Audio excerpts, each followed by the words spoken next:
Hello, I'm Roger Clemson. Welcome to This Is Your Life. From where I'm standing on top of the AMP building at Sydney Cove, you can sometimes hear the most beautiful music in the world.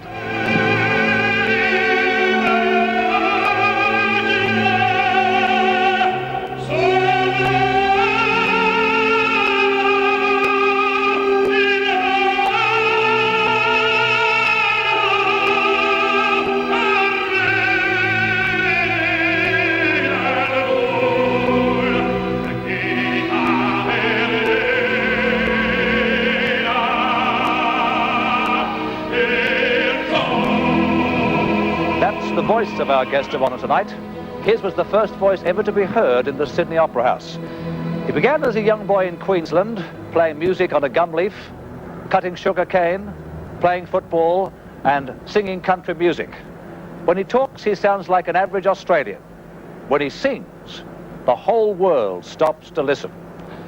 Like most Australians, he enjoys popping a beer can and playing the pokies. Where is he right now? Well, like many other Australians, he just happens to be at the... And then Stormy Jack and Judge Arios in front, 150 to go. Get lucky on the outside, finishes the first for the Judge Arios, whoever jumps in front, get lucky, and Judge Arios will just win. G'day, Don. Roger Clemson. How are you? G'day, Roger. How are you, boy? You well? Oh, I'm real well, yeah. I got a winner for you tonight, Donald. Have you? Bit of a dark horse, boy. Yeah. It's told me to say to you that at this moment we are on national television on that camera there, and the whole country's waiting for me to say, would you believe? Donald Smith, this is your life. Oh, holy moly.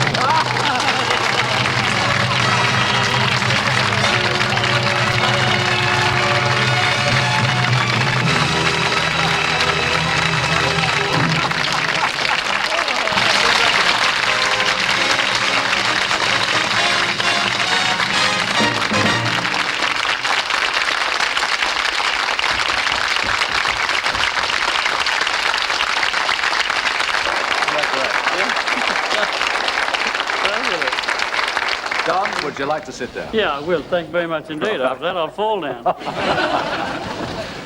Donald, how you can be both the homespun boy from Bundaberg who insists on singing songs my mother loved and the greatest tenor in Australian opera is our story tonight.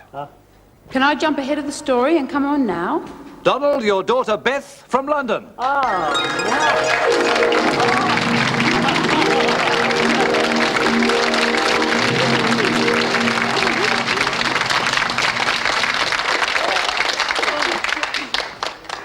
Beth, you haven't been home to Australia for 15 years, I know. You haven't seen your father for almost 6 years. I think you have something rather special for him. Oh, indeed, I have brought some photographs of the children. Oh, gee. That's Jason, he's 7 now. Of course, that's Victoria, Dad. You've never seen her, and she's 4. And this is the last little one. That's our David, he's 2. And you've never seen him either. No. And Victor and the kids send their love. Can I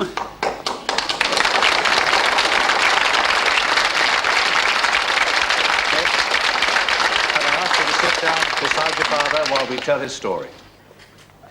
Donald, talking about London, a great soprano who is currently with Sadler's Wells heard about tonight and insisted on sending this message. The beautiful New Zealand singer, Kirite Kanawa. That marvellous story that I've just been reminded of and didn't take too much of memory, about the third act of Carmen when we were in New Zealand singing it together. You fired the gun in the third act and I threw out the dead chicken, chook, duck, whatever you want to call it, but I found it in one of the property baskets. And the audience laughed, the chorus were all geared to it because wind had got round, and had a fantastic time. I don't think you were very pleased, but I really enjoyed it. I love playing naughty tricks on lovely singers and beautiful tenor voices too. I'll be over there in September next year for Traviata with the Australian Opera, and I really look forward to getting back there. Loads of love. Hope it's a fantastic evening for you. Thank you. Well, that, of course, that was in 1969 during your New Zealand tour in Carmen. But, Don, let's now get right down to the grassroots forces that shaped Donald Smith, world singer. It began a long way from the world of opera, on a farm in Bonner, outside Bundaberg in Queensland, where you were born Donald Sidney Smith to Elizabeth Maud and Donald Sidney Smith Sr. At the tender age of 8, your father has you up at 1 a.m. every morning to round up the cows and milk them. It's so cold, I believe, Don, that you often keep your feet warm by standing barefoot in a cow pat. That's true. Well, but there's one thing for sure, Don, you sing all the time. And here is one of the first songs that you learnt.